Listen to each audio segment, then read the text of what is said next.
Saudara-saudara, mari kita membaca bersama-sama Efesus pasal kedua.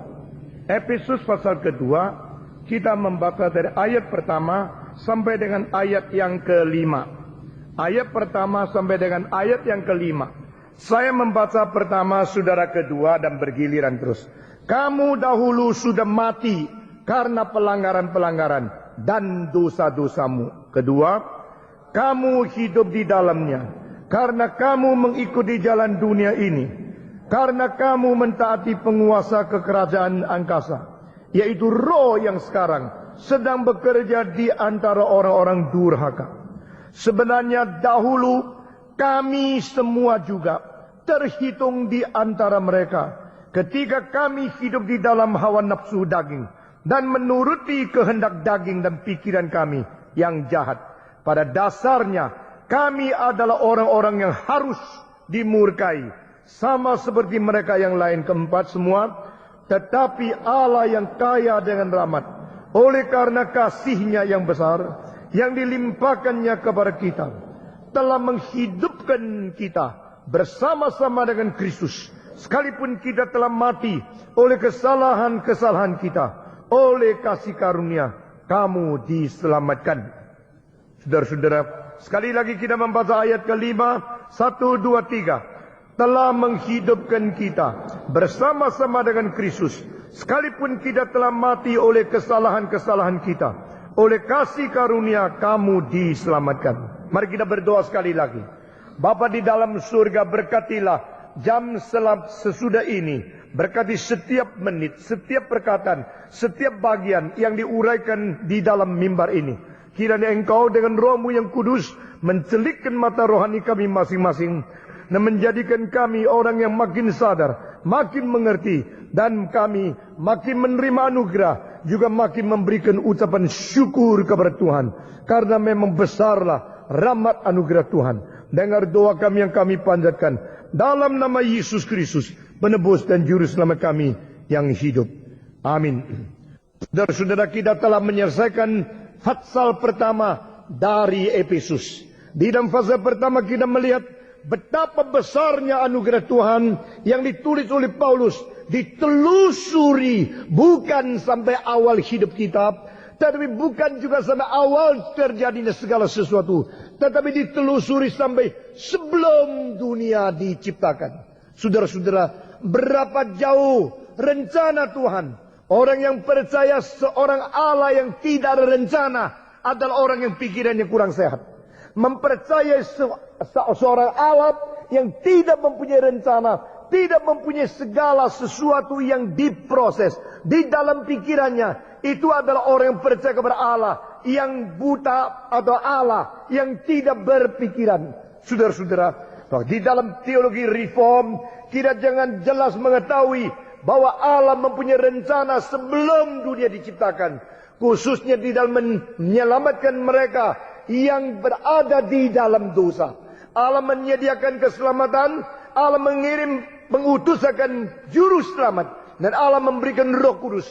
Seluruh rencana itu berada di dalam pikiran Allah sebelum dunia diciptakan. Dan dunia ini bukan hanya memiliki sejarah yang ditulis dengan peristiwa-peristiwa yang terjadi karena kemauan manusia melakukannya.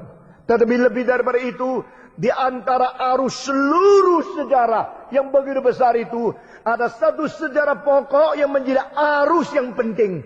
Itu disebut sejarah keselamatan.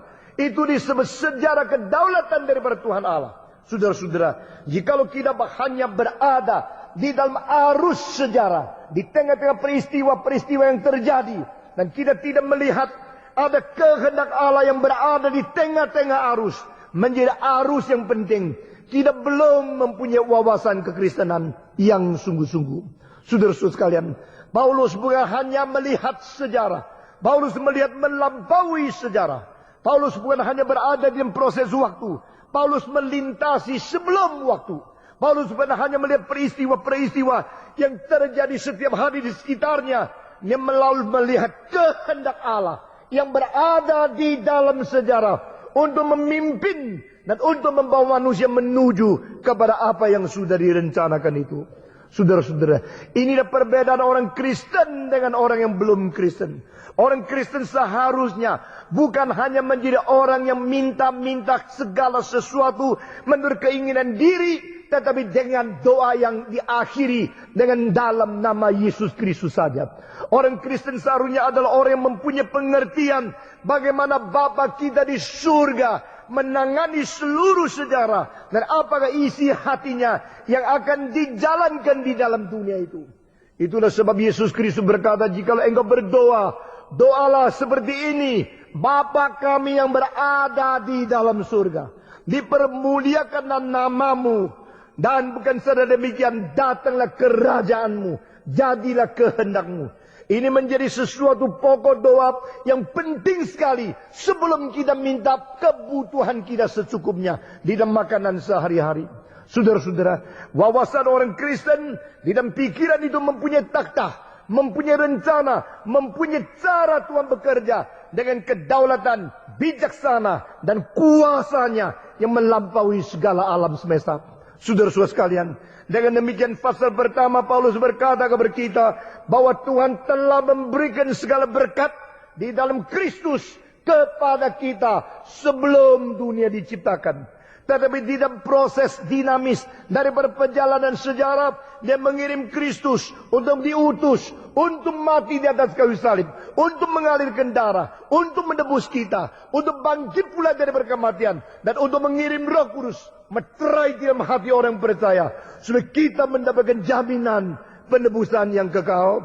Saudara-saudara sekalian, setelah selesai pasal pertama, kita melihat kuasa yang berada di dalam gereja begitu besar. Paulus berkata, yaitu kuasa yang membangkitkan Kristus daripada kematian. Saya minta saudara datang pagian, ini sudah hampir jam 8. Dan kalau sudah lambat jangan di sini, karena sangat mengganggu orang lain. Saudara, saya melihat gereja ini sudah banyak orang suka lambat. Saudara datang bukan dengar khotbah. Dengar khotbah itu satu acara. Datang berbakti. To worship God. Berbakti sebelum khotbah. Lagu-lagu itu berbakti. Doa itu berbakti. Sesudah kebaktian selesai, kita berbakti. Memberikan persembahan. Kita berbakti dengan menyanyikan doksologi. Bukan, oh khotbah belum datang. Belum mulai pasti pentong naik. Saya sembarangan datang. Ini sikap yang tidak beres. Saudara mau dididik atau tidak, saya tidak tahu. Tapi di dalam hati saya ada sejak jangka waktu selesai, saya tinggalkan gereja ini. Saudara-saudara, saudara mau menikmati sesuatu dari hamba Tuhan mau menjalankan kehendak Tuhan. Dan saudara hati-hati, karena saudara berbakti kepada Tuhan, saudara bukan bermain-main. Gereja yang tidak berbakti hanya mau mendapatkan berkat, itu bukan gereja. Gereja yang hanya mau menonjolkan diri, bukan mau betul-betul menjalankan hak Tuhan, itu bukan gereja.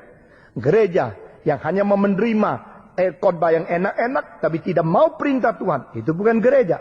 Gereja yang mau hidup minta Tuhan menaungi, memberkati, mengikuti kehendakku, dan tidak berdoa mencari kepimpinan Tuhan, itu bukan gereja. Gereja yang mau dengar khotbah enak-enak tapi tidak mau berdoa, itu bukan gereja. Saudara tidak mengetahui betapa sedihnya orang-orang yang melayani Tuhan melihat gereja yang tidak beres. Tapi saudara mungkin terus bermain-main seperti ini, ada satu hari berkat Tuhan mungkin keluar dari gereja ini. Biar kita betul-betul bertanggung jawab di hadapan Tuhan. Saya tidak mau bicara lebih banyak lagi. Dan saudara yang duduk di bawah, saya harap pagian sedikit datang sehingga menempati tempat di atas. Karena tempat atas kosong, bawa tambah kursi lagi, setiap kursi bayar lagi. Saudara mengsia-siakan anugerah Tuhan. Kita berdoa sekali lagi.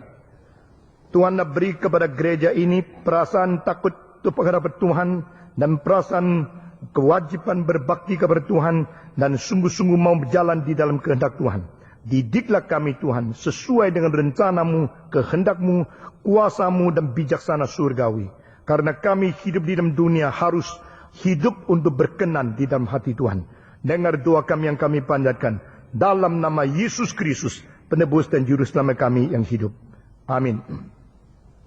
Saudara-saudara, kuasa yang berjalan, yang berlangsung di dalam gereja adalah kuasa yang Tuhan pergunakan untuk membangkitkan Kristus dari kematian.